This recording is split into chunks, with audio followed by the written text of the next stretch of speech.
Hey guys, Jesse here, and welcome back to my Star Wars Rebels reaction series. Today we're going to be moving on to Season 2, Episode 11. The last time on Star Wars Rebels, the Inquisitors tried to kidnap some Force-sensitive children, though their particular goals in stealing Force-sensitive children are still slightly unknown, whether or not it was to kill them or to indoctrinate them into the Inquisitor program. Either way, our heroes were able to stop them, mostly thanks to the badassery that is Ahsoka Tano. We got to see Ahsoka kick some Inquisitor ass, and Ezra gave away the location of their super secret rebel base. So I'm wondering, how quickly are the rebels going to be invaded by the Empire at this point? Like, are the Inquisitors going to take that information and show up right away? So are we going to get the resolution in this episode, or are they going to wait? Because I'm assuming that it's not just going to be the Inquisitors showing up, that the Inquisitors are going to show up backed by an Empire's armada. But I'm excited, so let's go ahead and jump into Season 2, Episode 11.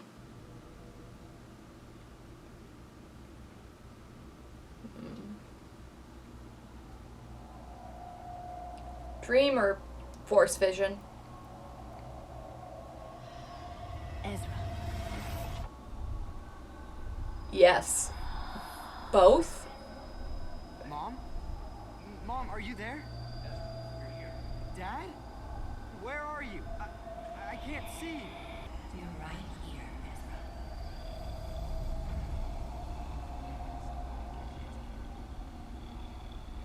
Does that mean they're on Lothal?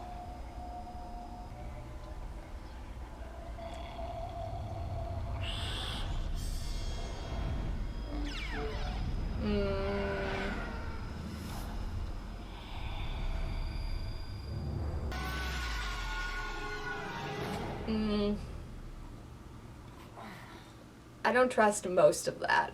I had a vision that they're out there, and I've got to find them. Ezra, you know visions inspired by the Force can be misinterpreted. Just start at the beginning and tell us exactly what you saw. Okay, some kind of Imperial prison, I think. My parents were there, and then there was this Lothal. You've never wanted to talk about your parents. That was before this vision, Kanan. It was so real. You have to believe me. I think it's time to show him. We know they were taken to an Imperial prison. One of 1,000. There's so many. Where do we start? Sibo didn't know exactly where they were. He had fragments of information, which we've been trying to piece together. We called in every favor, with every smuggler, traitor, and pirate we know. Why didn't you tell me this sooner? There was nothing to tell. Your parents were just gone. Hera, thank you. I still don't think his parents are gonna be alive. I just have a bad feeling about it. Oh, my word, Admiral? No, Inquisitor. I merely look to the day when you produce results. And they have. I have independently confirmed the Inquisitor's theory. There is a rebel presence on Garel. They use multiple spaceports to hide their ships. Quite clever.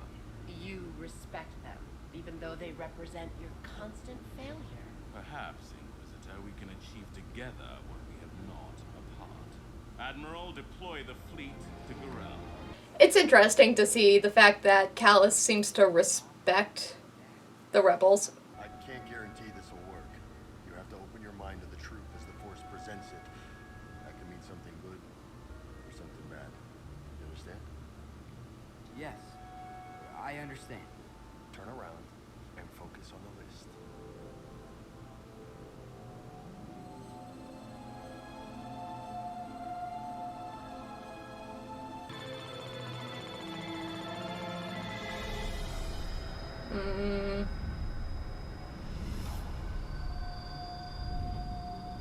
He's gonna mess this up.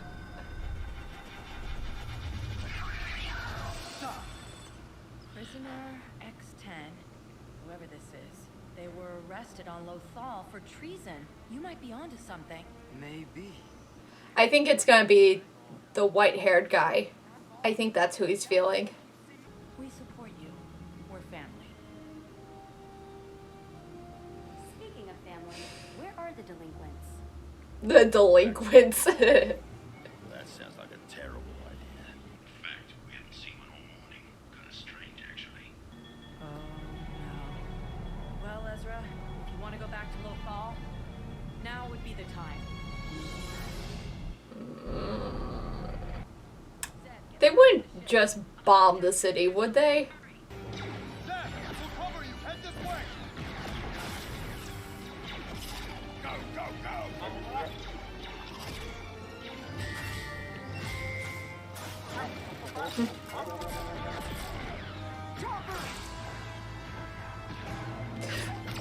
Oh. Callus has entered the mash.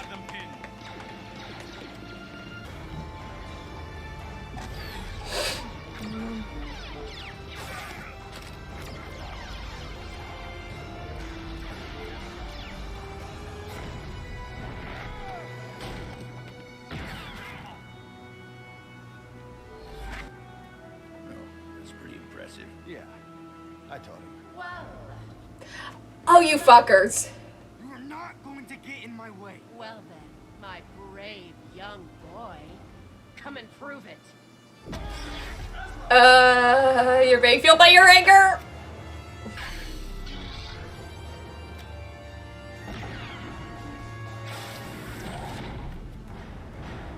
This is Phoenix Leader. All ships, angle deflector shields and follow my lead. Copy that, Captain Sabula.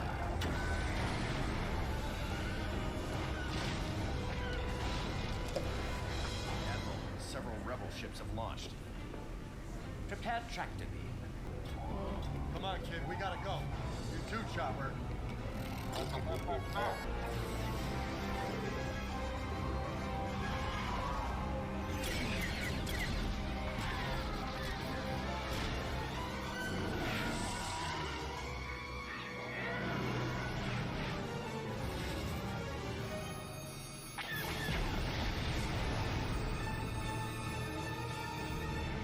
Oh, Ezra, you're directly responsible for this. Oh. They've slinged us in a tractor beam. Kanan, I'm going back for Sato and Rex. You've got your opening, take it. We're not leaving until the fleet is safe. I appreciate the sentiment, but I gave you an order. Now get moving.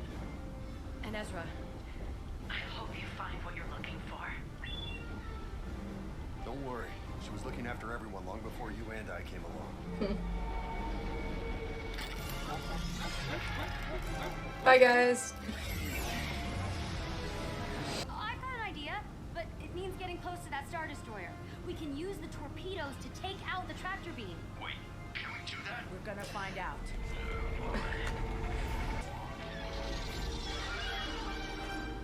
Hera, what are you doing? Oh. What are you doing? What are you doing?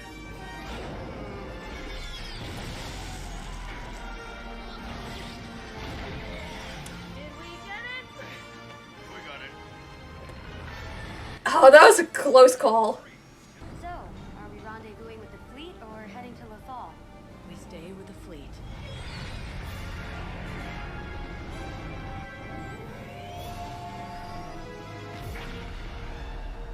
I love Hera.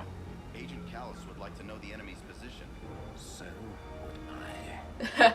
Empire really fucked up on that one.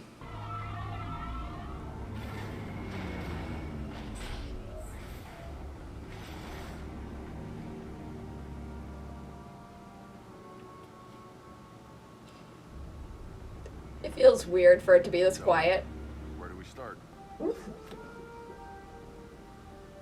White Lothal. Good Lothal. I'm not here to hurt you, but you know that, don't you? Who do you belong to? After it. And we're chasing Lothal.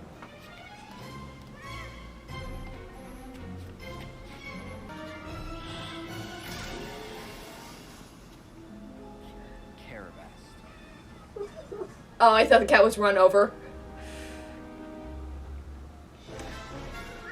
Hey! Okay, I can track it. What? The cat? You've grown powerful if you can track down Lothal with the Force. The Force. I planted a tracker on it, Kanan. Of course you did. I don't think this is going to lead you to your parents. I think it's going to lead you to that white-haired goatee, man. Something familiar about this. Hey, our friend from the market.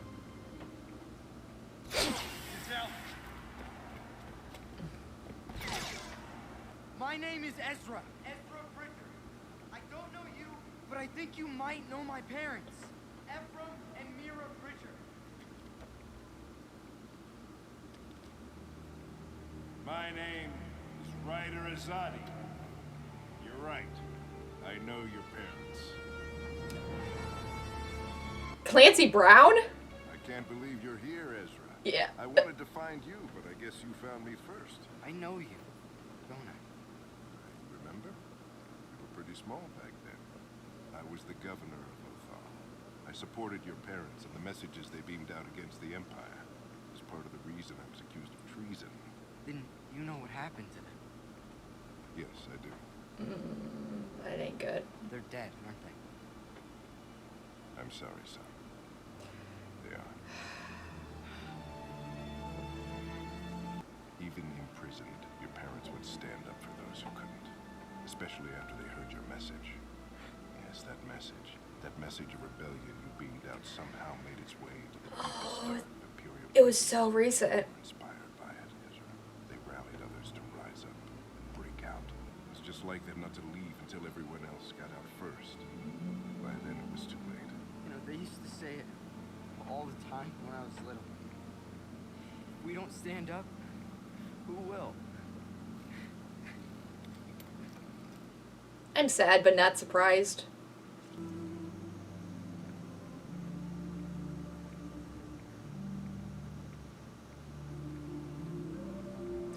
Wow, this music's really pretty.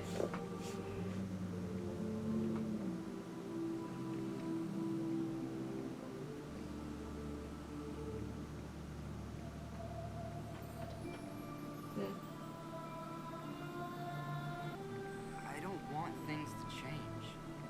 They already have, Ezra. You have made us so proud. You are going to need to stay strong. Can you do that, son? Yes, I can. Remember, Ezra. Without hope, we have nothing.